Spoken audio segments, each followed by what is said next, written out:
kardeşine sahip çık.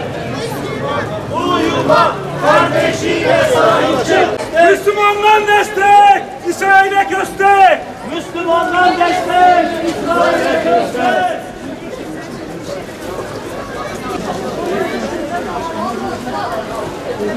Biraz bu tarafa gidelim.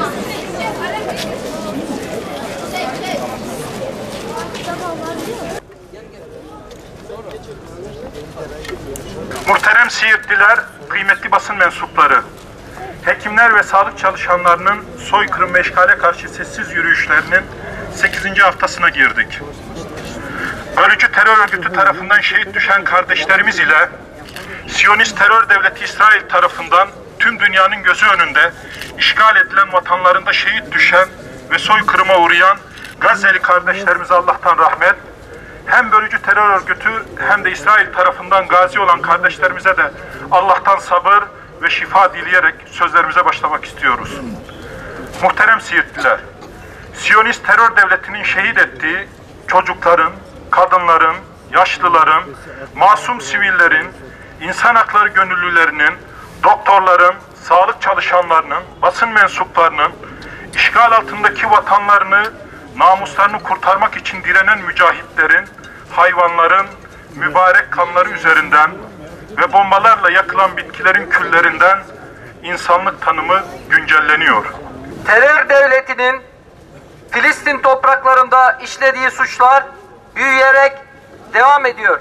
Terörist İsrail yalnızca Filistin halkına karşı değil, bütün insanlığa karşı, sadece Filistinli çocuklara değil, bütün çocuklara karşı suçludur. Nasıl ki hiçbir suç cezasız kalmaz, İsrail için de ceza günü hızla yaklaşmaktadır.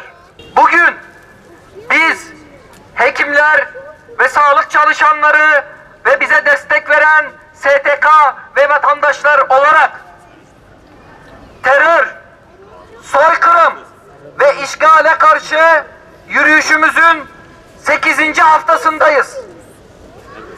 Ülkemizde gündemin dağıtılıp Filistin'e desteğin azaltılmaya çalışıldığının farkındayız.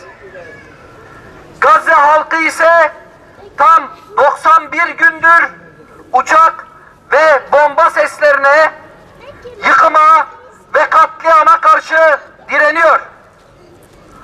Uyku, güvenlik hissi ve düzenli beslenme gibi insanın temel ihtiyaçlarından hiçbirine sahip olmadıkları 91 gün. Sağlık hizmetlerine ulaşım gibi bizim için paha biçilemez bir hak, oradaki insanlar için ölümden önceki son durak. Bütün bunlara İsrail tarafından uygulanan teröre rağmen korkmayan ve yılmayan Gazze halkını tutuklansalar da, öldürülseler de görevleri başından bir an ayrılmayan Gazze'li sağlık çalışanlarını selamlıyoruz. Biliyoruz ki onlar kan görmeye, aralıksız çalışmaya, uykusuz kalmaya alışıktır. Ancak hastalarına yardım edememeye, onları çaresizce ölüme bırakmaya asla alışık değillerdir. Buradan devletimize ve uluslararası yardım kuruluşlarına sesleniyoruz. Biz Gazze'li sağlık çalışanlarıyla birlikte çalışmaya, oralarda kurulacak hastane ve sağlık tesislerinde görev almaya hazırız.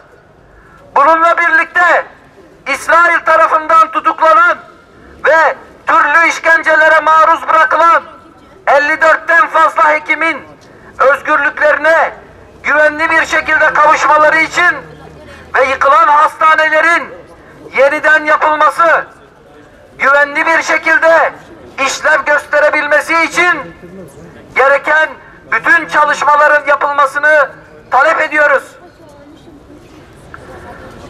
Boğulan hekimlerin ve yıkılan hastanelerin isimlerini basın kuruluşlarıyla paylaştık ve süreci takip ediyoruz. Meslektaşlarımız özgür, hastanelerimiz güvenli olana kadar durmayacağız. Sessiz yürüyüşümüzü 8 haftadır Türkiye'nin her bölgesinden 40'tan fazla ilde insanlığı yaşatmaya çalışan sağlık çalışanlarının katkısıyla devam ediyoruz. Biz her hafta beyaz önlüklerimizle sessizce yürüyerek bağırıyoruz.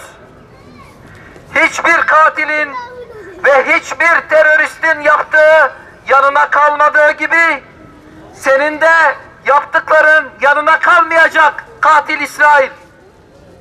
Sen kaybedeceksin. İnsanlık kazanacak.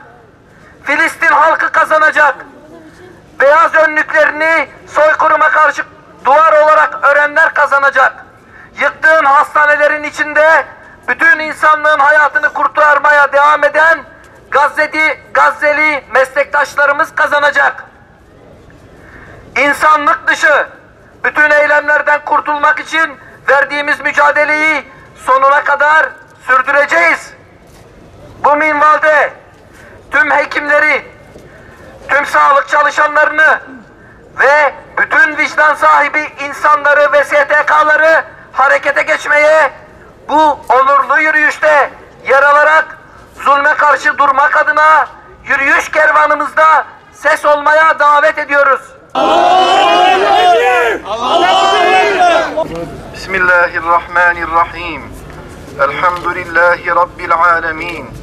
Vessalatu vesselamu ala Resulina Muhammedin ve ala alihi ve sahbihi ecma'in. Ya Rabbel alemin, Gazze bizi şuurlandırdı, bilinçlendirdi. Bu şuur ve bilinçle az olsun, öz olsun, daima istikrarla bu ateş sönünceye kadar bir arada bulunmayı, buluşmayı, yürümeyi, oraya destek olup dualar etmeyi bizlere nasip eyle ya Rabbel alemin. Tekbir!